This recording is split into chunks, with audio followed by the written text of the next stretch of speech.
السلام علیکم ناظرین، اپنے چینل میں آپ کو خوش آمدید کہتے ہیں۔ امید کرتے ہیں آپ سب خیریت سے ہوں گے۔ آج کی اس ویڈیو میں ہم بات کریں گے آپ کی پسندیدہ فنکارہ درفشاں سلیم اور آپ کے پسندیدہ اداکار بلال عباس کے حوالے سے آنے والے اپڈیٹس کے بارے میں، اور آپ کو بتائیں گے کہ دونوں کے درمیان کیا چل رہا ہے اور دونوں کے بارے میں لوگ کیا باتیں کر رہے ہیں، شوبز انڈسٹری کیا کہہ رہی ہے اور خود دونوں کا رویہ کیا ہے، اور اس حوالے سے کیا گوسپ ہو رہی ہے اور کیا حقیقت ہے۔ ویڈیو میں آگے بڑھنے سے پہلے چینل پر آنے والے نئے اور پرانے دوستوں سے گزارش ہے کہ اگر ابھی تک آپ نے ہمارا یہ چینل سبسکرائب نہیں کیا تو برائے مہربانی چینل کو سبسکرائب کر لیں، گھنٹی کا بٹن دبا دیں۔ بیل آئیکن کو پریس کرنے سے یہ ہوتا ہے کہ ہمارے چینل کے جو تازہ ترین اپڈیٹس ہیں ان کے نوٹیفیکیشن آپ تک بر وقت پہنچ جاتے ہیں اور آپ کو یہ اہم چیز مس نہیں کرتے۔ ویڈیو کو آخر تک دیکھنے کے بعد اس کو لائک اور شیئر ضرور کیجئے گا دوستوں کے ساتھ، اور کمنٹ باکس میں آ کر اپنی رائے پسند اور ناپسند سے ہمیں ضرور آگاہ کیجئے گا۔ آپ کے فیڈ بیک کا ہم ہمیشہ انتظار کرتے ہیں۔ تو دوستو، بلال عباس اور درفشاں سلیم کے درمیان خفیہ نکاح کی باتیں ہو رہی ہیں۔ کہا جا رہا ہے کہ دونوں نے شادی کر لی ہے اور اپنے نکاح اور شادی کو چھپا کر رکھا ہوا ہے۔ دونوں ایک دوسرے کے ساتھ گھومتے پھرتے ہیں، ایک دوسرے کے ساتھ ملتے ہیں، ایک دوسرے کے ساتھ باہر بھی جاتے ہیں اور مختلف تقریبات اور پروگراموں میں بھی ایک ساتھ ان کی شرکت جو ہے وہ اس بات کو تقویت دیتی ہے کہ وہ دونوں اب اپنی زندگی کے اہم فیصلے اکٹھے کرتے ہیں اور ایک دوسرے کے ساتھ مختلف جگہوں پر آتے جاتے ہیں، یہاں تک کہ ان دونوں نے عمرہ بھی ایک ہی وقت میں کیا، اور عمرے کی ادائیگی میں بھی ان کا اکٹھے وہاں پہ ہونا اور ایک ہی وقت پہ عمرے کے لیے جانا یہ کافی ایسی باتوں کو تقویت دیتا رہا ہے۔ جبکہ جو ان کا پریمیئر شو ہوا تھا جس میں وہ دونوں سنیما ہاؤس پہنچے، وہ بھی دونوں جو ہیں وہ تاخیر سے پہنچے، اور دلچسپ بات یہ تھی کہ جتنی دیر سے بلال عباس آئے اتنی ہی دیر سے درفشاں سلیم آئی، یعنی جب دونوں پہنچے تو کافی دیر ہو چکی تھی، لیکن جب دونوں پہنچے تو اکٹھے ہی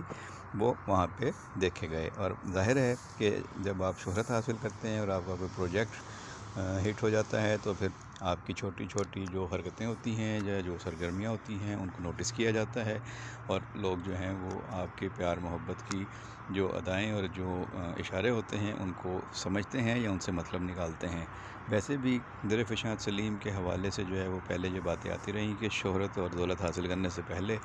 وہ کسی اور سے شادی کے وعدے وعید کر چکی تھیں، لیکن جب انہیں شہرت مل گئی اور ڈرامہ مشہور ہو گیا تو پھر بلال عباس ان کی زندگی میں کافی اہمیت اختیار کر گئے، اور اب وہ اتنی اہمیت اختیار کر چکے ہیں کہ دونوں کے خفیہ نکاح اور شادی کی باتیں کی جا رہی ہیں۔ جبکہ یہ بھی گواہی آ گئی ہے عمر شہزاد کی طرف سے کہ بلال عباس کافی عرصہ پہلے سے چھپ چھپ کر درفشاں سلیم کو ملتے رہے ہیں، اور جس فلیٹ پر رہتے تھے وہاں کے چوکیدار نے بھی انہیں بتایا تھا کہ جب صاحب آپ گھر پہ نہیں تھے اور آپ گئے ہوئے تھے تو آپ کے جانے کے بعد جو ہے وہ درفشاں سلیم بی بی کو ملنے کے لیے بلال عباس یہاں پر آتا رہا ہے۔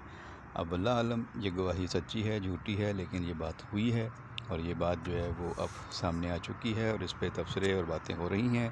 لیکن کمال کی بات یہ ہے کہ بلال عباس اور درفشاں سلیم نے اتنا کچھ ہو جانے کے بعد، اتنی باتیں ہو جانے کے بعد انہوں نے اپنے لب سیے ہوئے ہیں اور خاموشی اختیار کی ہوئی ہے، اور یہ ان کی عقل مندی بھی کہلائے گی کہ وہ اس طرح کے معاملات میں الجھ نہیں رہے ہیں۔ اگر وہ ایک بیان دیں گے تو اس ایک بیان کے اوپر مزید باتیں ہوں گی، مزید بیانات آئیں گے۔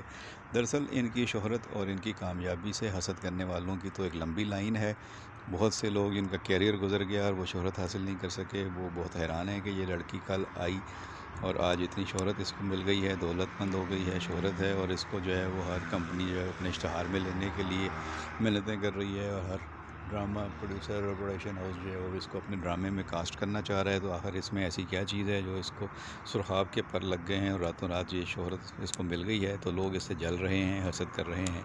تو یہ موقع جو ہوتا ہے، یہ جو مرحلہ ہوتا ہے کسی بھی انسان کے کیریئر میں کہ جب وہ شہرت اور مقبولیت کی بلندیوں پہ ہوتا ہے، تو اس وقت جو ہے وہ لوگ اس سے حسد کر رہے ہوتے ہیں، اس کے خلاف سازشیں کر رہے ہوتے ہیں، اس کے خلاف جو ہے وہ پروپیگنڈا کر رہے ہوتے ہیں، تو اس وقت اسے خود کو سنبھالنا ہوتا ہے۔ یہی صورتحال بلال عباس کے ساتھ ہے، اور یہی صورتحال درفشاں سلیم کے ساتھ ہے کہ انہیں اپنے آپ کو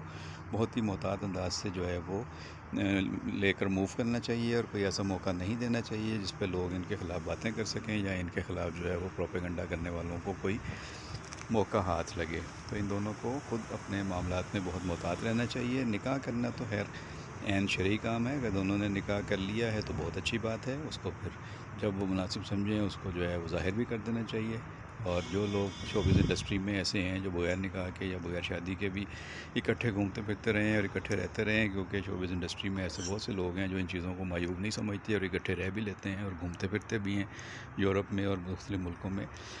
تو ان کو شاید نکاح عجیب لگتا ہے. اگر نکاح کر لیا ہے تو بہت اچھی بات ہے. پھر کم از کم اگر آپ اکٹھے رہتے ہیں تو کوئی آپ حرام کام نہیں کرتے. اور اگر آپ نے نکاح نہیں کیا اور صرف باتیں ہو رہی ہیں تو پھر آپ کو مناسب موقع پہ اس کی وضاحت بھی کر دینی چاہیے. اور اگر شادی کا ارادہ ہے تو اس کا بھی مناسب وقت پر اعلان کر دینا چاہیے. اور اگر یہ ویسے تو دلوں کا حال اللہ جانتا ہے اور یہ آدمی کا انسان کا ذاتی فعل ہے کہ وہ کیا کرتا ہے، لیکن اگر نکاح کرتا ہے تو یہ عین شرعی ہے، اسلامی ہے اور مذہبی ہے، اور اس میں کوئی قباحت نہیں ہے. نکاح کے گواہوں کو بھی ظاہر ہے کہ سامنے رکھا جاتا ہے، اور اگر نکاح ہو گیا ہے تو اس کو مناسب موقع پہ ڈکلیئر بھی کر دینا چاہیے. بہرحال بیسٹ وشز ہیں ان دونوں فنکاروں کے لیے. اور اگر یہ زندگی اکٹھی گزارنے کا فیصلہ کرتے ہیں تو ان کے فینس کے لیے تو بہت ہی اچھی بات ہوگی. اور اگر دونوں کے درمیان صرف دوستی ہے، قربتیں ہیں، اور نکاح اور شادی کا معاملہ جو ہے وہ صرف افواہوں کی حد تک ہے، تو بھی دونوں کے لیے جو ہے وہ مستقبل کے لیے بیسٹ وشز کا اظہار کرنا چاہیے کہ دونوں اپنے اپنے کیریئر میں بھی کامیاب ہوں اور اپنی زندگی بھی خوشی سے گزار سکیں. تو اپنا خیال رکھیے گا دوستو. جو اپڈیٹس ہوں گے آپ تک پہنچاتے رہیں گے. بہت شکریہ.